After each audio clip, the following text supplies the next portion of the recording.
Boa tarde, caros alunos do oitavo ano. É o seguinte, neste vídeo vamos iniciar nossos estudos sobre os triângulos, retomar alguns conhecimentos que vocês observam até mesmo na disciplina matemática. Até mesmo na matemática, além do desenho, tem essas definições aqui de triângulos que vamos observar agora. Relembrar, na verdade, certo? Então, elementos de um triângulo. Perceba. No triângulo representado ao lado. Então, nesse triângulo aqui, percebam os elementos contidos nele. Primeiro, os pontos A, B e C são os vértices. Olha só. Ponto A, ponto B, ponto C são os vértices. Os segmentos de reta AB, BC e CA são os lados de medida A, B e C, respectivamente. Ou seja, segmento AB, segmento BC e segmento AC são os lados. O lado de AB, medida de AB é C, medida de BC é A e medida de AC é B. Ou seja, a medida dos lados está dada aqui em letras, galera. Certo? A medida dos lados aqui está sendo representada por letras. Certo? Os ângulos, o ângulo A, o ângulo B e o ângulo C, são ângulos internos. Ângulo interno, dentro. Os ângulos que estão dentro do triângulo nós chamamos logicamente de ângulos internos. Interno, dentro, externo, fora. É o que vamos ver aqui agora. Os ângulos ABX, BCZ e KY são ângulos externos. Aqui os ângulos externos são esses aqui, ó. Esse ângulo primeiro aqui é esse primeiro aqui, ó, ABX. Olha o ângulo interno aqui, externo, perdão, o ângulo externo aqui. Outro ângulo externo aqui. Outro ângulo externo. São os ângulos que estão fora.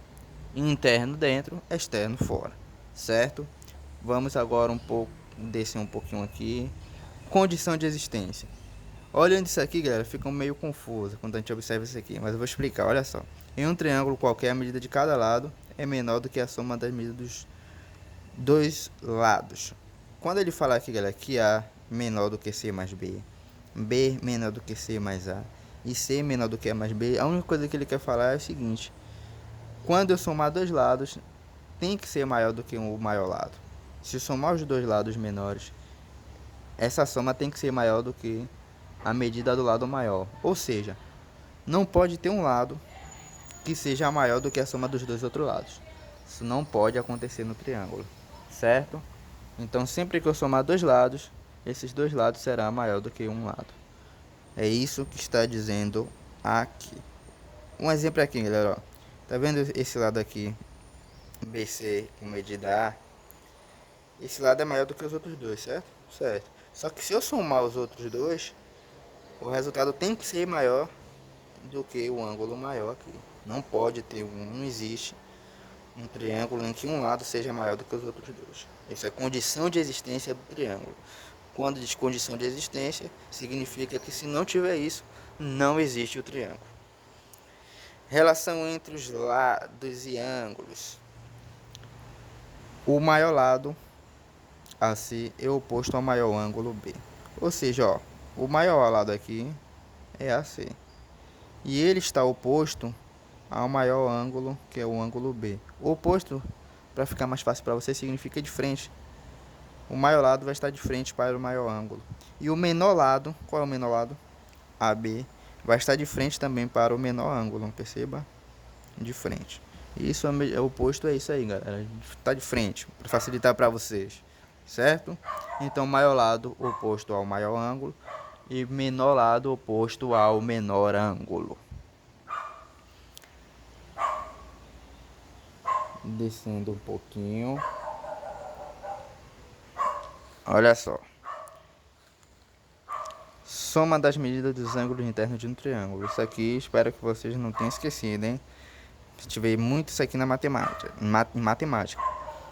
A soma da medida dos ângulos internos de um triângulo qualquer vai ser sempre 180 graus. Ou seja, quando eu somar todos esses ângulos internos aqui, tem que resultar em 180 graus.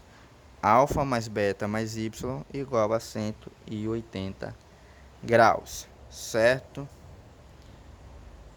Vamos agora... Isso aqui, galera, está na página 70, hein, do livro de vocês. Não lembro se eu disse a página no início do vídeo, mas está na página 70. Então pegue o livro de vocês para acompanhar pelo livro. Às vezes o vídeo aqui pode desfocar, certo? Então acompanhe pelo livro de vocês. Olha só, foi só falar em desfocar e o bicho desfocou assim que eu vi. Deixa eu descer um pouquinho. Tentar recuperar o foco aqui. Pronto. Então, ó, medida dos ângulos externos. A medida de cada ângulo externo é igual à soma das medidas dos ângulos internos não adjacentes a ele. O que significa isso, galera? Significa o seguinte, ó. Que a medida aqui... Deixa eu ver o primeiro ângulo que ele usou. Ele usou o ângulo ômega aqui. Essas letras aqui, galera, estranhas. Tudo estranhazinho aqui. Algumas vocês sabem, né? Mas elas são do alfabeto grego, certo? Todas aqui são letras do alfabeto grego. Algumas letras dessas vocês lembram o nome. São mais visíveis, como alfa e beta. Y também aparece bastante, que é o famoso Y mesmo. Já essa outra aqui é ômega, teta e φ, certo? Então o ângulo ômega, que é esse aqui, a medida dele vai ser igual à soma dos ângulos não adjacentes. Quando ele fala ângulo não adjacente, é o ângulo que não está do lado dele. Então, para saber, de forma bem simples, para saber a medida desse ângulo externo, basta eu somar a medida dos ângulos internos que estão mais distantes do ângulo externo. Olha só. Perceba esse ângulo aqui, ó, o ângulo externo ômega. Quais são os ângulos que estão mais distantes dele? O ângulo interno beta e o ângulo interno y. Então eu somo esses dois e eu vou ter a medida disso aqui. Adjacente é esse aqui, ó, que está ao lado dele, ó. O ângulo alfa aqui, ele está adjacente ao ângulo ômega. E na definição diz que tem que ser a soma dos ângulos não adjacentes, ou seja, que não está ao lado. Para saber o ângulo θ, cadê ele? Cadê ele? Aqui. Para saber a medida desse ângulo, eu vou somar os dois ângulos que estão mais distantes deles, ou seja, o beta e o alfa. Para saber a medida do ângulo φ, esse aqui, eu vou somar os dois ângulos internos mais distantes deles. Então é esses dois, alfa e y. Por que o beta não? Porque o beta é o mais próximo dele. Estou falando assim mais próximo, mais distante, para facilitar para vocês que não lembram o que é adjacente, mas adjacente é o que está ao lado. Ele quer que você some os que não são adjacentes, ou seja, o que não está do lado do ângulo, está um pouco mais distante, certo? Então essa é a medida do ângulo externo. Classificação dos triângulos. Os triângulos terão classificações de acordo com o número de lados e de acordo com os ângulos. Então vamos lá, ó. Classificação quanto aos lados. Triângulo escaleno. O que é um triângulo escaleno? Um triângulo em que todos os lados são diferentes. Terá medida diferente aí todos os lados, então ele é um escaleno. Isósceles. Tem ao menos dois lados iguais. Então perceba aqui, ó. O lado AC é igual ao lado AB. O lado BC é diferente, a base aqui é diferente, certo? Então ele tem no isósceles dois lados iguais. E o triângulo equilátero, todos os lados são iguais, certo? Todos os lados são iguais. E todos os ângulos também, galera, certo? Os ângulos são congruentes. Mas como estamos classificando apenas de acordo com o número de lados, então equilátero é que todos os lados têm a mesma medida. Então C, AB, BC e AC tem mesma medida. Esses lados aqui. Recapitulando, é escaleno, todos os lados são diferentes. Todos os lados são diferentes. Isósceles tem dois lados iguais. um diferente, e equilátero, todos os lados são iguais. Certo, galera? Classificação quanto aos ângulos. Triângulo acutângulo. Olha só. Deixa eu descer aqui um pouquinho mais. Triângulo acutângulo. Seus três ângulos internos são agudos. O que são ângulos agudos, galera? Ângulos menores do que 90 graus. Então, os seus três ângulos são menores que 90 graus no triângulo acutângulo. Triângulo obtusângulo tem um ângulo interno obtuso. O que é um ângulo obtuso, galera? É um ângulo maior do que 90 graus. Perceba aqui no acutângulo, ó. Todos os ângulos aqui internos, eles medem menos do que 90 graus. Então, alfa vai medir menos do que 90, beta vai medir menos que 90 e y também menos do que 90, certo? Já no obtusângulo, vai ter um ângulo maior do que 90 graus. E é justamente esse ângulo aqui, ó, beta. Ele mede mais do que 90 graus. É um ângulo obtuso. Agudo, menor do que 90. Obtuso, maior do que 90. E vamos ao triângulo mais famoso na outra página, na página 72. De acordo com o número de lados, o triângulo mais famoso é esse aqui, galera, ó. O triângulo retângulo. Deixa eu recuperar o foco aqui, galera. Pronto. O triângulo retângulo.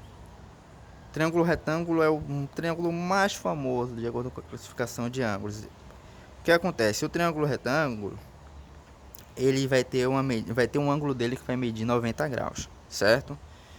Então, tem um ângulo de 90 graus, um ângulo reto, ele é um triângulo retângulo.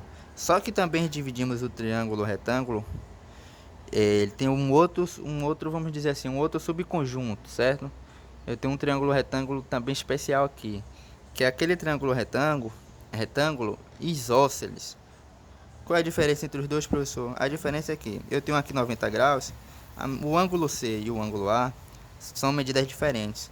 Já no triângulo retângulo isósceles, eu tenho aqui um ângulo de 90 graus, um ângulo reto, e a medida de B e a medida de C, eles têm a mesma medida, 45 graus. Então, isósceles, triângulo retângulo isósceles, ele tem um ângulo de 90 graus e os dois outros,